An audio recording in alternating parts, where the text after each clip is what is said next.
Hello and welcome to English for Everyone, where we practice real-life American English. Today we're going to look at some confusing phrasal verbs, so let's get started. Today we're looking at the difference between the verb chew, the phrasal verb chew on, and the phrasal verb chew up.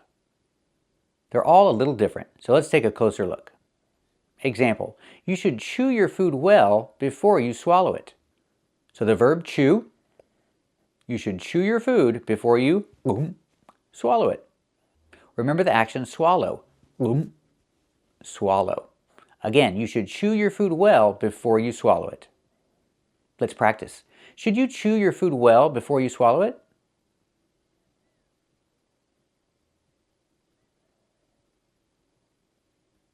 That's right, you should chew your food well before you swallow it. Now let's talk about this dog. Is this dog chewing the shoe? We use a phrasal verb for this. We say the dog is chewing on the shoe. Why? It's different. The dog is not eating the shoe. Like when you chew your food before you swallow it, you're eating it. But the dog is not really eating the shoe, so we use the phrasal verb chew on. The dog likes to chew on the shoe. The dog likes to chew on everything, especially puppies. Puppies like to chew on things. Let's practice. Do puppies like to chew on things? That's right, puppies like to chew on things. Example, this puppy chews on everything. Let's practice. Does this puppy chew on everything? That's right, this puppy chews on everything. And babies too. When babies are teething, teeth is the verb when their teeth come in. We use the phrasal verb come in when the teeth appear. Keep watching for a full explanation of this phrasal verb too. So when babies are teething, they chew on everything. They don't chew everything because they're not eating it. We use the phrasal verb they chew on everything. Let's practice. When babies are teething, do they chew on everything?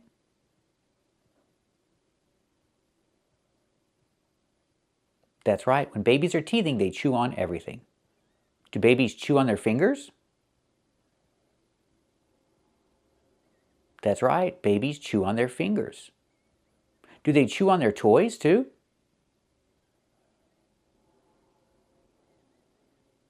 That's right, they chew on their toys too. Now let's talk about the phrasal verb chew up. We use the phrasal verb chew up when the dog chews on something and partly destroys it, pretty much ruins it. Then we say chew up. Example, the shoe is ruined because the dog chewed up the shoe. The idea, the dog kind of destroyed the shoe. And I can describe the shoe and say the shoe is chewed up. Chew in the past, chewed, chewed. Chewed up, link the sounds. The shoe is chewed up because the dog chewed it up. It's a separable phrasal verb, so I had to separate it. Chewed it up. Pronunciation, chewed it up. The T in it is a fast D. It up. Chewed it up. The dog chewed it up. So example, the dog chewed up the shoe. Let's practice. Did the dog chew up the shoe? That's right, the dog chewed up the shoe. Chewed up, link the sounds. Example, the shoe is all chewed up. Let's practice. Is the shoe all chewed up? That's right, the shoe is all chewed up. Example, the dog chewed it up. Chewed it up. Let's practice. Did the dog chew it up? That's right, the dog chewed it up. It's no good anymore. It's all chewed up. So remember the difference. Chew is your verb. Chew your food before you swallow it. Chew on is a phrasal verb. Like dogs and puppies, they chew on things. And chew up is a phrasal verb when something is destroyed. It's chewed up.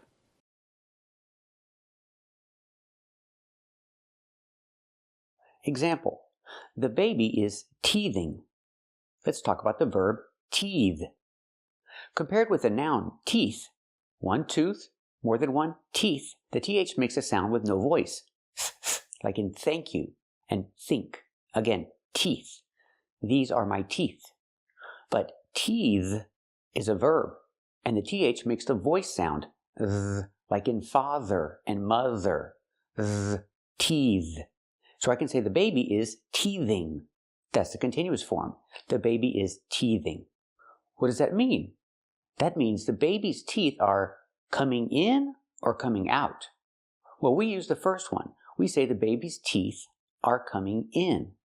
Why in? They're coming out of their head. I don't know, but that's what we say. The baby's teeth are coming in. We use this phrasal verb when the baby is teething. We don't say the teeth are coming out, we say the teeth are coming in. Let's hear some examples of the verb teethe. Is she teething? Teething? Hey, maybe we need to try something else, with Fred teething. Tyler is teething, poor thing, and it's terrible, because he's not sleeping, I'm not sleeping. Do you remember when he was teething? When my sister-in-law's baby was teething, she would let him teeth on her pinky and it'd leave a bruise. So example, the baby is teething, or I can say the baby's teeth are coming in. Let's practice. Is the baby teething? That's right, the baby is teething. Are the baby's teeth coming in?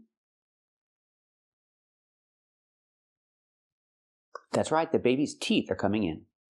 Let's hear some examples of the phrasal verb come in referring to teeth. I told you 1,000,000 times, my teeth are coming in. Oh, that's just her teeth coming in. In my day, when your big boy teeth came in, your hockey coach would pull them, so you wouldn't miss a shift. Now, this child is 2 years old. Most of his teeth have already come in, but the back ones, called the molars, are coming in now. When a child is 2 years old, their molars come in, and they're teething. We use the same verb. And a 2-year-old can be called a toddler. A toddler is a child from 2 to 4 years old, approximately. So when toddlers are teething, their molars are coming in. Let's practice. When toddlers are teething, are their molars coming in?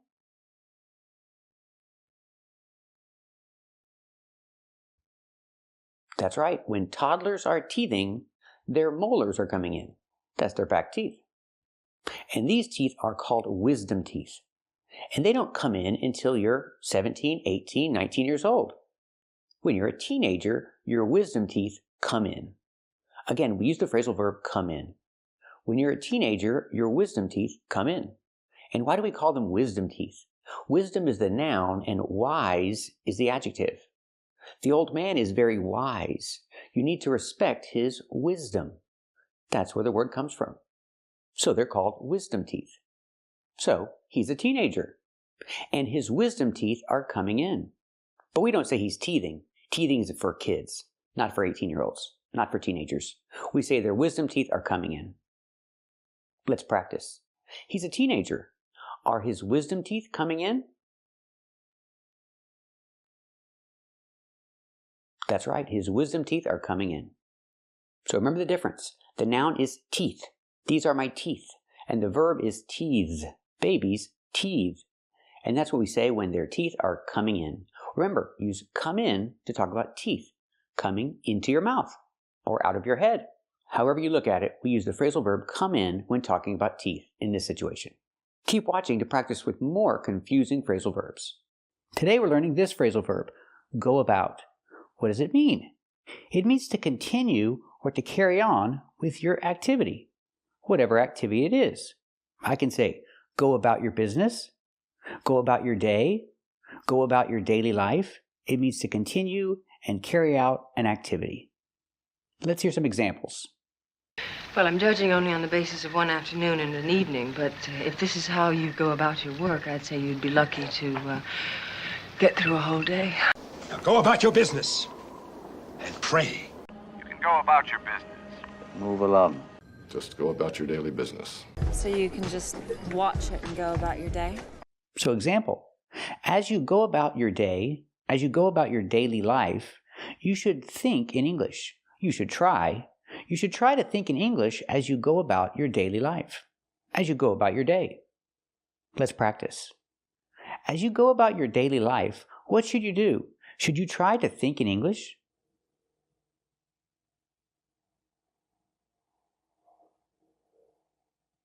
That's right. As you go about your daily life, you should try to think in English. It really helps. And what if I change it? What if I say go about it? Or in the past, went about it? This is a little different. This is more like do it, or how you approach it, how you go about it. For example, you can go about it the right way, or you can go about it the wrong way. It means you do it right or you do it wrong. How you approach the situation is how you go about it. Let's hear some examples. You're trying to get me back in Huntsville. You're going about it the right way. If you want to make this place a hell, you're going about it in absolutely the right way. If you're trying to get us to not vote for you, you're going about it the wrong way. Look, if you want to make this symposium happen, you're going about it the wrong way. No, you're going about it the wrong way, TJ. Because you're going about it the wrong way. But I went about it the wrong way. It's hardly the way to go about it. You know, if killing Ronan is truly your sole purpose, I don't think this is the best way to go about it. But we both go about it in two very different ways. I understand that you feel like I went about it the wrong way. So example, she's trying to fix the tire, or maybe she's trying to fix the wheel, but she's going about it the wrong way. She's not doing it right. She's going about it the wrong way. Pronunciation, we hear the T in about pronounced as a fast D. Going about it, about it. She's going about it the wrong way. Or I can change the verb to past and say went. She did it wrong, or I can say she went about it. She went about it the wrong way. She didn't go about it the right way. She went about it the wrong way. She did it wrong. That's the idea. Let's practice. Is she going about it the wrong way? That's right. She's going about it the wrong way. Let's practice in past. Did she go about it the wrong way or the right way? That's right. She went about it the wrong way. She didn't do it right. So I say she went about it the wrong way. So remember, if you hear go about your business or go about your day, go about your daily life, the idea is to carry on and continue with an activity. But if you hear go about it or went about it, it means how they did it, how they approached it. The right way or the wrong way. Thank you for watching. And if you like this video, subscribe to our channel. And if you want to become a member, click the join button. And we'll see you next time.